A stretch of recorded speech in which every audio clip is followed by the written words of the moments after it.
Хэрхэн дайгдах вэ? Хэрэглэгч та UB-Cab application руугаа ороод унаа дуудах зэсийн доор байрлах дайгдын үйлчлэгэн дээр дарж орно. Үүний дараа та дайгдын үйлчлэгэнд хідүүлээ суух гэж байгаа гэдгээ сонгож оруулна. Жишээ нь би ганцаараа явж байгаа учраас 1 гэсэн тоог сонгоё. За үүний дараа би ерөнхийдөө ажилласаа гараад урд зүг рүү явах учраас би таны ойр ямар машин байна гэдэг нь сонирхцгоё. За энд болохоор паркийн баруун талаас хүннөө мод орох ийм дайгдын үйлчлэгэнд явах гэж бэлэн жолооч бас над дээр орж иж харагдчихэ. За энэ жолоочийн дуудлаган дээр дарж орж сонирхцгоё.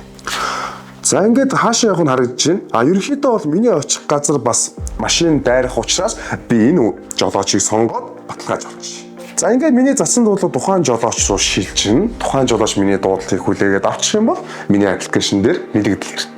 За миний дуудлагыг UB-Cab жолооч хүлээж авсан байна. Тэгэхээр би дайгдын үйлчлэгэнд яг хэрхэн очиж суугаад очих цэг хүртлээ явах вэ гэхлээр тухайн жолоочийн машин дээр нь очиод жолоочтой уулзаад 4 ортог одоо хэлнэ.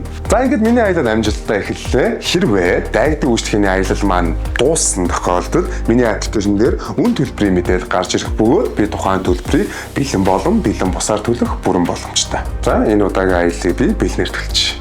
За ингээд миний төссөн төлбөр амжилттай баталгаажж байна. За тэгээд би аяллаа дундуур төрүүлж буух бас боломжтой.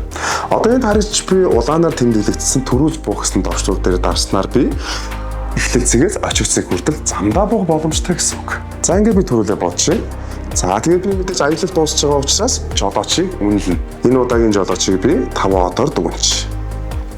За ингээд дайгдын үйлчлэгэнд хэрхэн явах вэ гэдэг заавар байлаа.